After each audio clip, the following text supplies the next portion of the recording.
Hey guys! Hey guys! Today I'm giving you my top 5 and her top 10 games. I couldn't limit it down to 5. Let's get into it. Number 10! So number 10 for me is Danger Word. I know this game is so simple, and it's an Ellen's game of game. Ellen's game of game. We will not be explaining the game, so go watch our previous one for the description. The cannon's a fun touch, and I just always find myself loving playing this game. It's simple, it's fast, it's teamwork. I love games where it's teams against teams. That's like the most fun for me. I'm not a big fan that you stamp it on your skin instead of like paper. So this is on the lower end because you saw the last part probably, 25 games. We had to limit it down to less. And we had to try and agree with favorites. them. And so this is on the lower end because it's so simple. And the cooler, more unique games will be higher up. So Danger Word. Yep.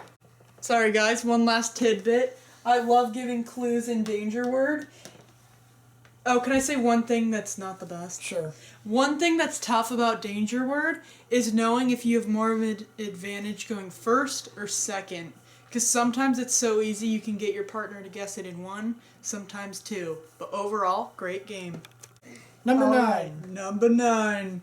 Just one. Simple name, simple box. I like the colored markers. So this one is basically you're trying to get the one person to guess the word with like one word hints, but you don't want to match with other people or you have to flip it down. So I really like that aspect of this game. And sometimes it's tough. Like we had milk and we put, what was it? Gallon? Egg Yeah. and milk. Everything was knocked down. So it can be tough, but really fun. And I like the colored markers. They're fun.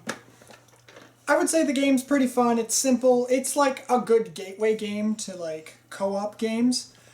It's not always for me though because it's like it can get kind of tiring sometimes to me. But there's a lot of words in there. And as you can tell, even the number 9, like I love this game. It had to make the list. And we tried to make sure the other ones are not like party games like this in Danger Word, but I had to squeeze a few in there. Yeah.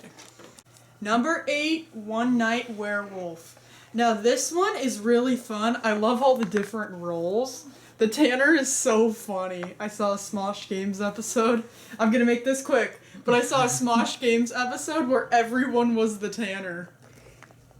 Or a couple people were the Tanner. Yeah. Anywho, a lot of fun roles, and in another werewolf, there's even more roles. The Daybreak, which is in this one. Crazy. Really fun. My only critique, I wish we had more players. Because we have a hard time finding more players at your board game club. They don't like it. So it's more fun with more people, but still fun with the amount we can get, which is like 4. Yes. I really love how much variety there is. And one other thing. No, you're fine. Some of the roles, you need more people. Like in a 4-player game, we're not going to include the Masons, but they would be so fun to play with. It's a really fun game. Yes. My one problem with Werewolf is it's really confusing when you swap roles and now you know you're the werewolf. Because what do you do now? Or like if you were werewolf and they're like, oh, I swapped with you. So then do you point out, oh, I was werewolf, you're werewolf, vote them out. It's hard when you switch roles to know what to do next. Especially if you are now on the werewolf team and you don't know who else is. It can get confusing, but overall fun game. Alright, it's still me. My turn. Number 7, Carcassonne. Now this one is fairly new. We found out about it like about a year ago or so. This game, I just love the tile building games where there's no mat. You build the playing field. Really fun. I almost included Tucana, but this one's better. It's also a classic tile game. This game has been out for a long time. This one, I know it's like a small detail, but it's so fun that you can make the castles any shape. Like at the end, I found one and I was like, that looks like a controller, or that looks like Pac-Man. There is a variant where you score for roads and grass, but that's way too hard, so we haven't done not the that. roads. You mean rivers and grass. Because we always play with the roads. Yeah, so you score roads. Yeah, rivers and grass are the different ones. Yeah, we haven't played that. Never played with grass. One thing that's really maddening, Fields. though, about this game is that you have to try and line up the pieces. So sometimes you'll have a road, castle, and, I don't know, a monastery. And you're like, I can't find a piece to connect this. And so you literally just have to wait until the end of the game to get less points. Yeah, the tile has to perfectly align with each little element you're trying to connect it to. Yeah, because if you consistently cut off roads, then it's just going to be problem filled. Problematic. And the monasteries are really fun. In our last game, it was troublesome, though, because I couldn't play pieces for my 9th tile around the monastery. Monastery. Cloister. Absolutely not. I couldn't play the 9th piece on my monastery, and so I just had to score 8 at the end of the game. But fun game. I love tile builders.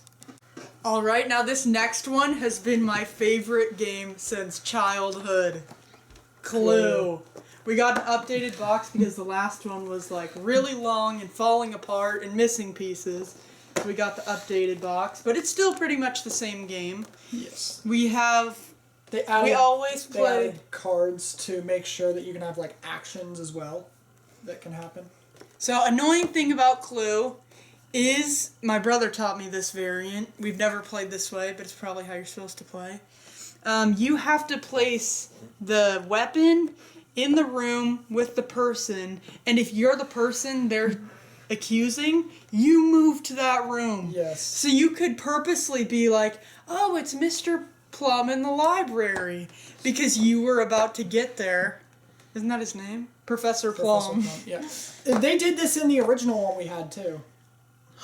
That's so tough, though, because you could be about to, like, figure out the location, and the other person knows. They're like, oh, it's Dr. Orchid in the conservatory. I think the game's just a little bit too long, and the tile squares where it's possible you won't do anything on your turn kind of limits it down to me. Love this game. Love the murder mystery aspect. I love that they took away the race to the ending, because sometimes you would roll so badly and you just couldn't get to the end and you were like 2 away. Which, yeah, I was never a roll to the ending. We have played this so many times. A lot of times it's a close game unless you get lucky and you have more locations or the first weapon you guess, you find out. I like it better with 2-player. I like the cards in the corners for 2-player.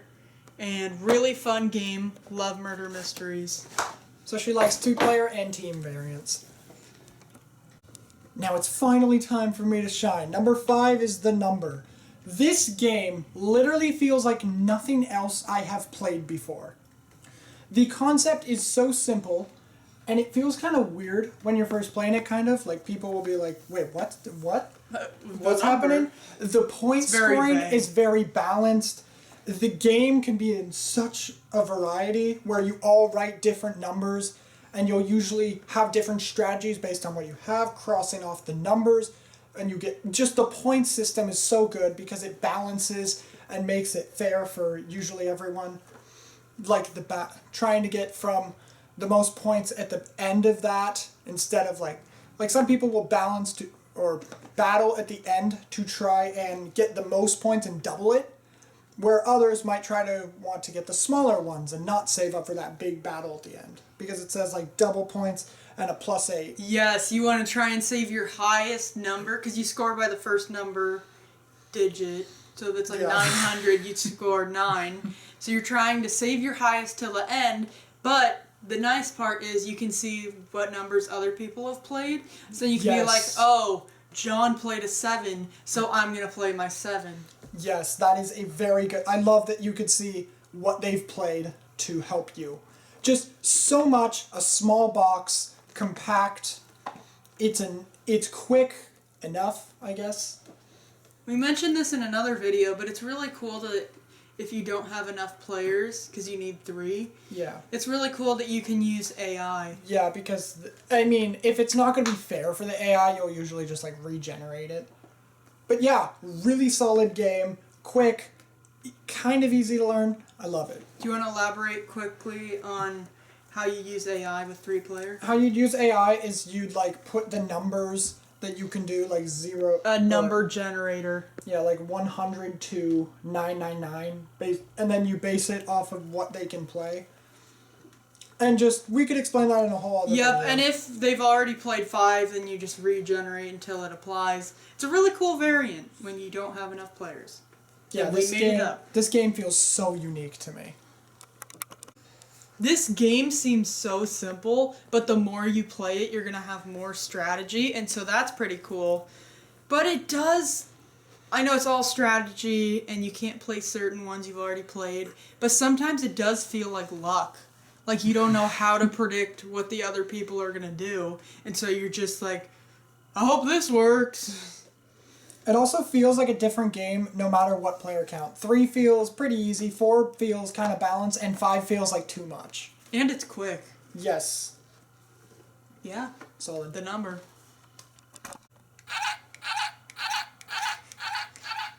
So cool. Okay, so this is also in our 25 Pac-Man. favorite board games. A lot of these are. But I've never been a huge fan of Pac-Man. I watched like the show as a kid, and we saw Pixels and Wreck-It Ralph, but never like a huge fan of the Pac-Man game. But these elements make it so cool. The like 3D elements and the ghosts are hollow. Really, really cool game. And show them the whole board. It's worthy. The whole board. They're like puzzle pieces you put together for the board. You physically press down the pegs. We need the board. I'm not showing the whole thing. No, They're just one obnoxious. piece. They're obnoxious, though. Snobnoxious. All of these you have to press up. Stop pressing Sorry. the Pac-Man. All of these you have to press up, and then it'll go. Press it down. I love 3D elements in games. I love cool looking games. Yeah. And this is that for me. They did a really good job, but it's very annoying to pop these up every time, and some are not made as like the others, so they will fall out. But you have to pop these up every single time you play. I think it's worth it though, because how else would they do the power pellets? Little tokens you put down? Yeah. That's even worse. They actually made little spaces in the board for the power pellets, so they stay in. Just a simple, really cool game. And the less players you play with, the more tries you get. So if it's just 2 players, then you're all the ghosts and I'm Pac-Man.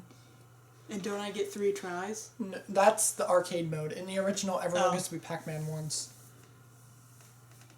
Got it. Anyway, really cool game. Love the pieces. Comment down below if you've seen the Pac-Man show. What do you think? I think that it does look cool, but the game is simply just move around the board and try and catch each other, which I do have another game which is Cops and Robbers-esque, but that's not usually my style of game, of just trying to catch the other person on a board. One other thing we have to show. Ice The Cold. new Pac-Man eyes are because of pixels. It's also because I think it just looks better with those kind of eyes, honestly. It gives him It's more like expression. Pac-Man. Yeah, it gives him his more eyes. expression. But I think it's good. Yeah, we're good. So number 4 is shocking because I've only played it once. He got this game yesterday, and I haven't even been able to play it, so I can't say a thing. So it's called Summer Camp. It is a deck building game where you will be buying cards and starting with cards to try and move your characters on the board to get points from merit badges and get points from cards. And it's just, there's so much because there's 7 packs and 1 base pack. You will always play at the base pack, and then you play with 3 other packs. There's 7 of these, and that's really cool because now you could play it at least 2 games.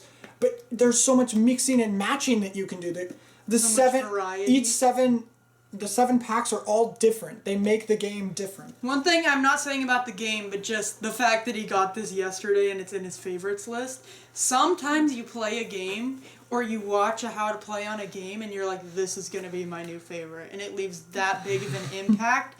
And I guess that's what happened here. Fun fact, I have owned a game called like Big Thunder Mountain or something. I think you remember it. You called it ugly and I did too. It was like this beige insert board type thing. Oh. This is like that where you're building your deck once again, but it does so much more. It looks better. It is a mass marketed game, but they did a good job for that kind of game. Because usually mass marketed people would just call like trash with the quality. Monopoly is a mass marketed game. Anyways, just like, it looks good. I love the fact of building your own deck and then getting to use those cards again and again. Because some games you'll play the cards, discard them, you never get them again. Yeah. This one, they will go into your deck, or I mean the discard pile, and you will get them back one time. That's really cool. And everyone's going to do a different strategy. Maybe they want to move the characters first. Maybe they wanted to move them second. There's characters? Yes. You have the characters on the board that you're moving to try and earn. You're trying to earn the merit They're badges. like campers. But yes, really fun. I wish I had a year, but that's the dumbest nitpick. But from the people who made Pac-Man, the board game actually, Buffalo Games. Let's go. But I really like it. It's so fun to me. I played it once. See the cover again. And man, they did a good job on it. I can't wait to play it if it's that high in your list. Surprisingly not number 1 though. That would be crazy if you're like, I got this game yesterday. Number 1. Number 1. Number 4. This one's pretty new as well, but we've at least played it more than once. I took off the Goodwill tag. At least it's not that new. So, you roll the sushi die. It's and then Sushi you Go score Party, but with accordingly. dice. Yeah. And I love the 3D elements. All of the sushi they added. Yeah, I meant Sushi Go because it says the Sushi Go dice game, not Sushi Go Party, because Sushi Go Party gives you more than that. Sushi Go dice game. Even though it's just like a roll and score, it's so much more than that because you swap your, what's it called? You swap the dice. Your sushi board. It's a drafting game, so you'll move the boards around to get new options. Really, really cool. And I love the different strategies you can go for. Like, you can try and get more pink and score at the end. You can try and get the... What's the green thing called? I don't know. Edamame. I mean, the avocado. Why is this guy in here? This guy isn't in the game. Some of these aren't even in the game. These are from the Sushi Go Party or whatever. Misleading. They put other sushi in there that aren't even in the game. The biggest thing... But wasabi is what you were referring is that you pick your dice at the beginning of the game, and all the dice are different, so you could get a ton of pink and then a few green, and you can't go for some of them. I didn't explain that well. But if you've played the game, you'll pick from a dice bag, and you'll use those dice, and you won't use every single type of dice sometimes. Yeah. So really fun. And it is cool having less dice because then you have to really think about it. Do I want to swap? Do I want to re-roll? Or do I want to take this one sushi roll? A lot of thoughts that go into it. Isn't it 4 rounds? It is 3 rounds. It's 8. You swap them until people run out, and then you have 3 rounds of that. Okay. But you each pick 1 dice each time until the dice run out. So if we're wanting to count it like that, I guess I can't do math. What I love the most about this game 24. is it's not just Yahtzee. It's not roll and score, roll and score. It's roll, pick 1, swap boards, roll again, and you have different ways you can you haven't even talked about the re-roll. Swap, you can re-roll. I have. Sorry. All of it is sushi themed. I thought the coolest thing is all the dice being sushi themed, this, and the board, whatever it's called. Really, really fun game. Belt. Yep. Really fun. I'd play it right now. I would. What are your thoughts on it? I love it so much. It is simple. It's cool. Oh wait, you can't say it yet, because this is on your list. Yeah, that's why. Okay. Let's get racing.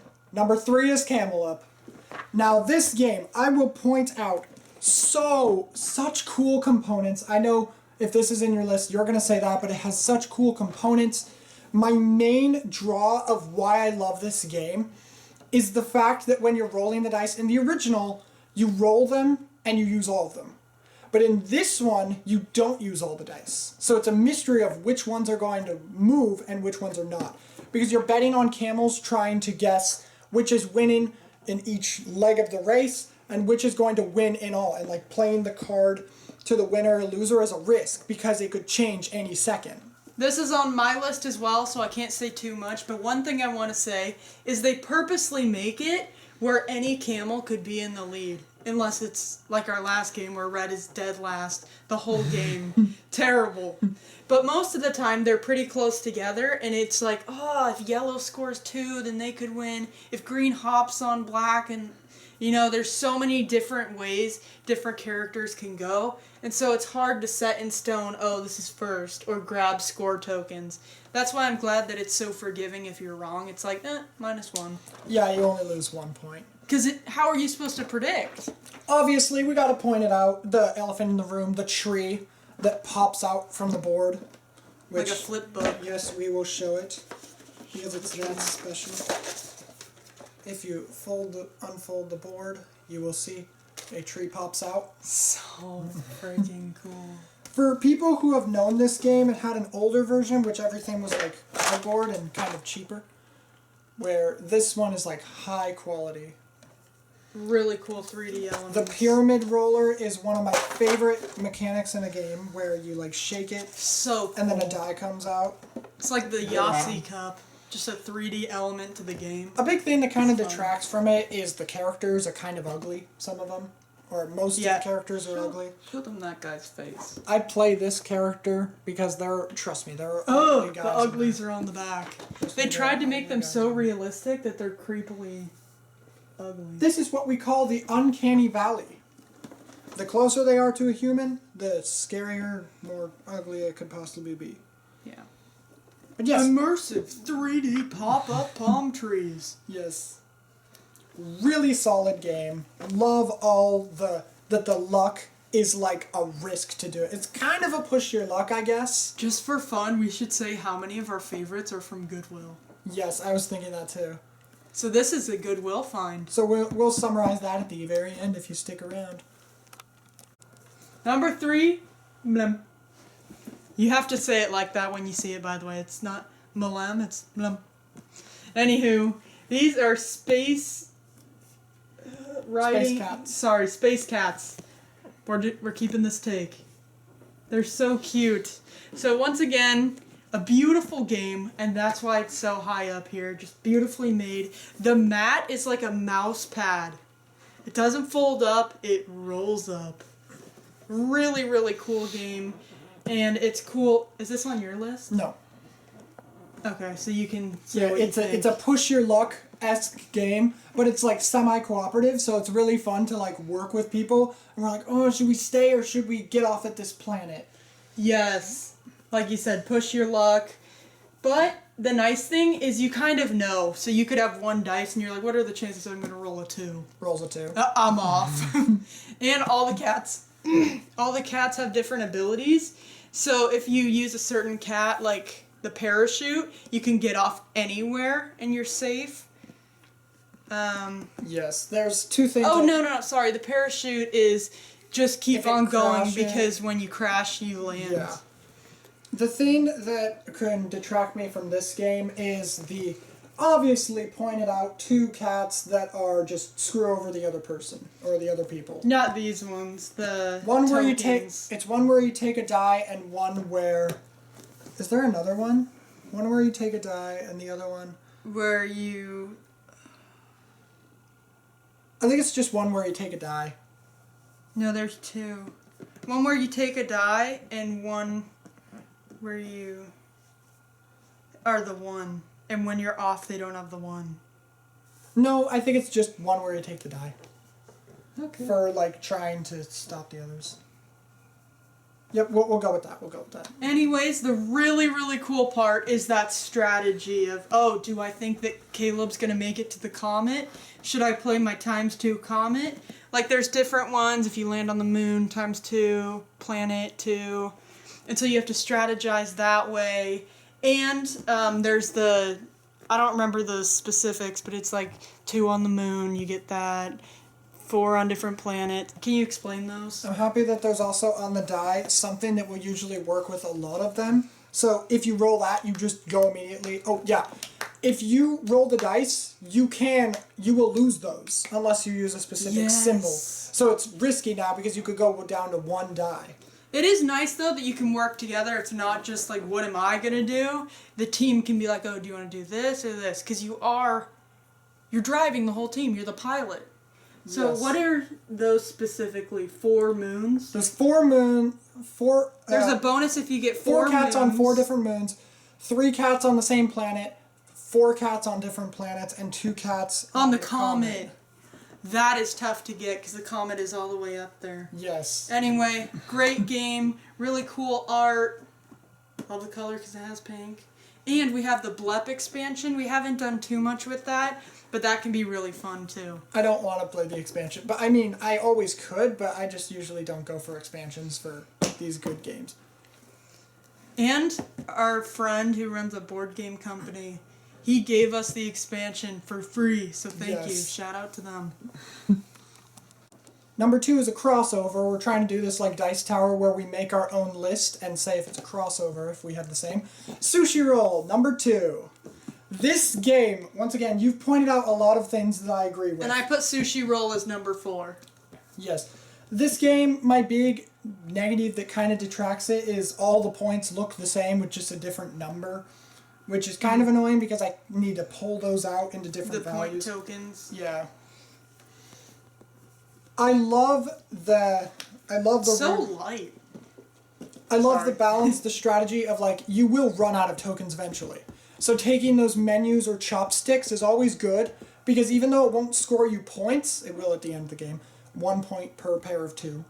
But it won't score you points, but it will give you the ability to re-roll and swap. I don't use those that much, but they are really good to have. And I don't think they used the menus or the chopsticks like that in the original Sushi Go. I think this one is better than Sushi Go because I have played Sushi Go Party, Sushi Go, and Sushi Roll, and I like this one the most. Because a big thing is when you're rolling the dice, usually when you're passing a hand of cards, that person will get the same hand from that person. But in this, you will re-roll the dice every time you get a new pair. Yes. Which means it will always change, usually. It can seem excessive, but it's actually fun. And love that they give you a dice reference of each side of each die. So nice. Because now it's like, do I want to re-roll? I have a chance to get this instead of that. 2 things you can expect if you ever play this with me is I will not remember the sushi names. Never had sushi. I don't know the names. I'll be like, ooh, the green thing, the avocado. So sorry if that offends you, but I will be doing that. And I will also cheat and grab a different dice out of the bag if I feel like it will help our game. Anyways, that's my number 2. Number 2, Camel Up. You've seen this one before. This is another crossover. I love this game. When you first bought it and we played it, I was like, this is something. The 3D elements are so beautiful. The palm tree, the dice shaker, roller, whatever. The dice pyramid. The camels. They're simple but cute, and are they wooden? They are like a rubbery material now. They were wooden originally. Really, really cool. And sometimes they make stackable elements to fall off. No, these camels are good. I love everything except for the ugly people. And the biggest part, which is literally the game, is you don't know which camel's gonna win. So you have to decide in the moment, do I want to score 1 point, play it safe? Do I want to try and guess the loser? Or do I want to get 1 point and learn some more information from the dice rolls? And sometimes you'll want more information, and then it doesn't help you. You're like, okay, yellow is last, and it moves too. Yeah. What now? That happened recently in our last game. My sister's like, if you want to win, you have to take some risks. And I'm like, I did, but not as many as you did. I won the last round. But it was kind of close. Last game. Right, because there's multiple rounds. That's another thing we played End wrong. of the legs. That end of the leg. The camel's leg. No, they're called a leg. Oh. Like the end of the race. The end of the camel's end leg of the race. end of the round of the race. Oh my goodness. I don't get that, but okay. The leg of a race. Basically the rounds. And then when the game ends, that's the end of the game. So the first time we played this, we played it so wrong and we would run out of point tokens because we would score for the winner and loser every single leg of the race. And so we were like, how do people not run out of tokens? And that, I love, once again, that it is not that, it is you take a risk to try and get it. I kind of liked it that way because then you're less likely to tie. I know this is not part of the game, but I'm going to shoot out my idea right here in this video. It would be so cool if you had another player, kind of like the host or something, in the corner, and you have to bet secretly for the camels. Because the more you play the game, the more predictable you are. It's like, okay, red's winning, so I'm going to bet red. But it would be so much more fun if you can't see what everyone else is doing. And it's just, I bet red. I don't know what he did. Let's see who wins. Make it happen, Camel Up. Make it happen. Alright. Number 2. My number 1, I have loved the day that I got it. No, it's not King of Tokyo Duel. No, that it's game not is Summer dead Camp. But you do love that one. Yes. You got it. One Night Ultimate Werewolf. This game has so much variety. Every character is usually different. It feels like they can add more and make it more fun. And there's so many types of werewolf games from Bezier Games. I love this so much. Everything that you said, I have agreed with. Just, oh my goodness. Just making the different games, making all that stuff. Throwing in the random characters and not knowing. I don't like that as much, but it's still crazy to like throw in a bunch of characters. We played one round that way, and it was really, really fun. Just the doppelganger, one of my favorite roles. Turns into whatever they see. Just so much, so quick. One of my favorite and one of the best party games I have ever played. And when it's randomized rolls, sometimes you'll have really quick, you're the werewolf, and sometimes you'll have, why don't we have a seer? The biggest thing, the replayability is off the charts. Because you will never usually beat every single role in this game until you've played it a bunch. Yeah. And every game can feel different with the characters. But yes, that's my number 1. I'll call Jaws an honorable mention for you, but I'm not going to talk about it anymore. Why is number 1 a card game when we have these beautiful masterpieces? It's simple, it's fun, it's replayable. I could change my mind in any seconds. Go in the description and see what our actual top It's like MLEM is now my favorite game. No, one critique I have for you is a ton of people who play this do not like it. How is this your favorite if you can't find people to play it with? Because every time I'm able to play it, it's a really fun time. And I'm not trying to say, like, this isn't really your favorite. Well, it's like people, like, let's say I love Gloomhaven, and everyone else is like, it's too long. I mean, I still love it, but I'm not able to play with many, so when I'm able to play it, it's a special event. Guys, I do not like Gloomhaven. I'm not playing 5 hours or whatever of that game. No, Never thank heard you. of it. It's a big game. It's like $100+. Tiny tokens. No. But One Night Ultimate Werewolf, one of my favorite party games ever. We made it to the final game, which, I mean, did you already point out which one it is? Jaws. How is Jaws not your favorite? It's strategic. It adds so much. Because it feels imbalanced. Even though Jaws movie, the purpose is the shark has more of an advantage, That doesn't make it fair. You want it to be more fair, or they have a little bit power. The shark is hidden throughout the whole game, and you never know where it is. When you find it, it swims away, and you have to get it twice. How is the human supposed to catch them? And they can't throw 2 barrels at the same time. It's cool. It is amazingly cool, but it is really unbalanced. It's really tough, and that's why it's my number 1. Because when you're the shark... What? It's my number 1. I'm joking. You're fine. I'm fine. We're number 1. Okay, Jaws.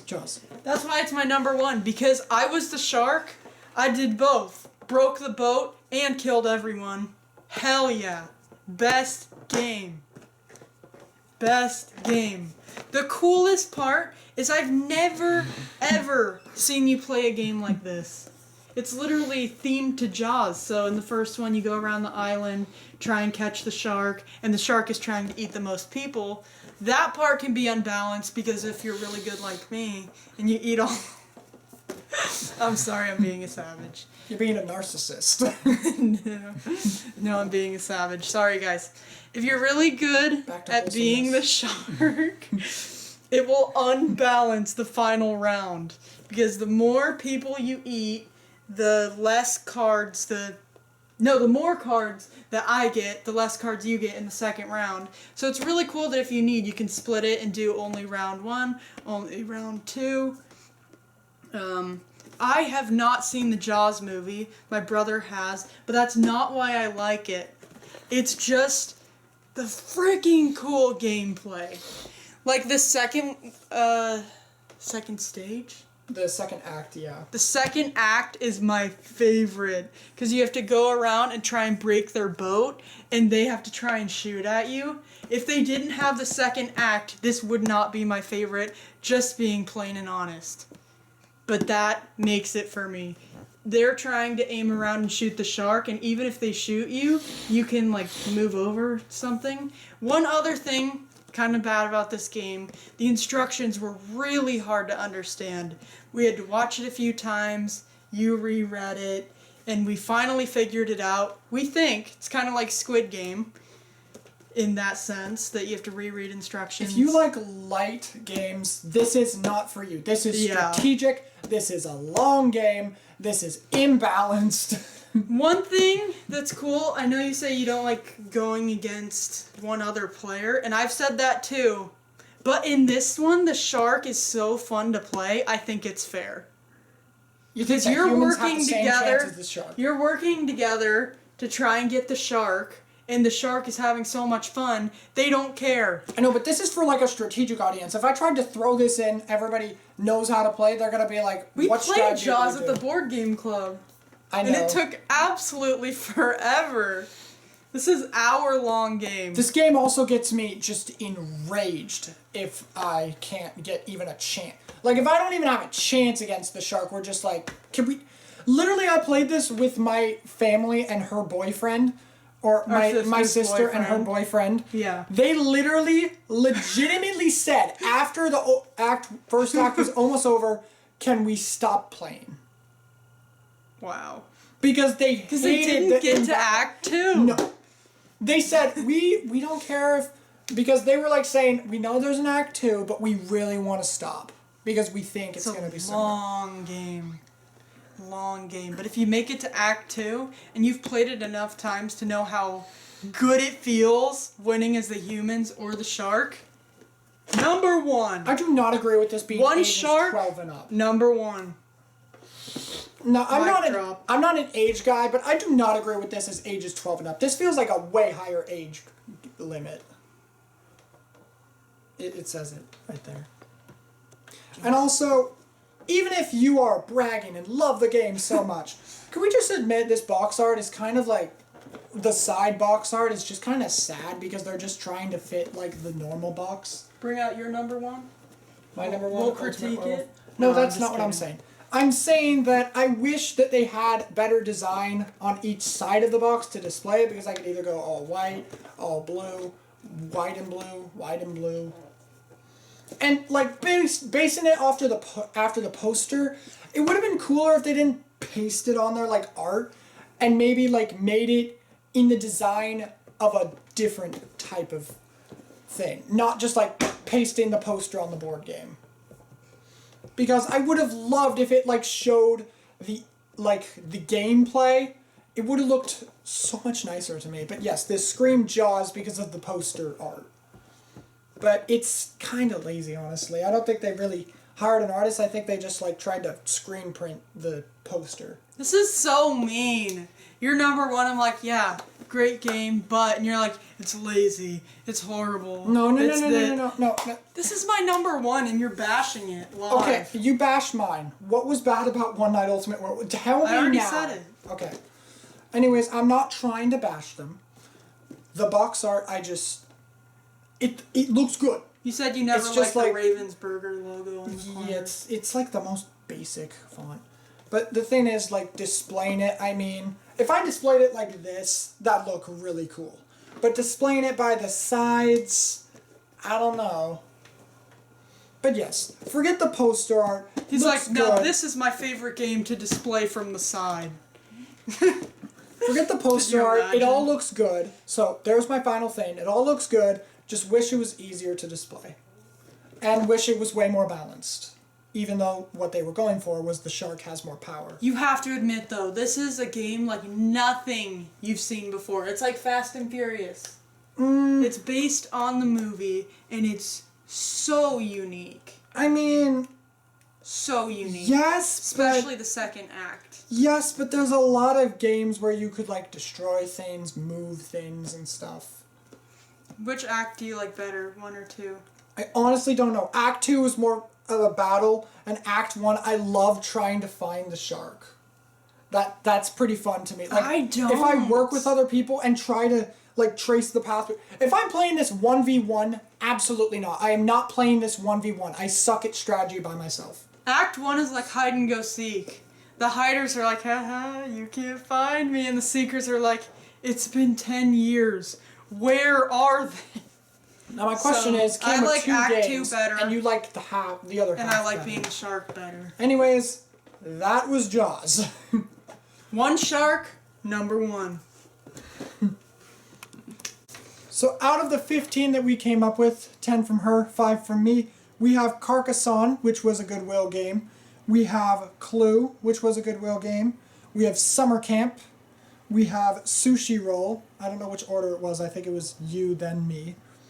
Because it goes lowest to highest. Yep. Yeah. And then we had Camel Up. I talked about it first, then you. And then we have Jaws, which only you talked about. So if you were hesitant about looking to the thrift store for games, don't be. We found some really awesome games.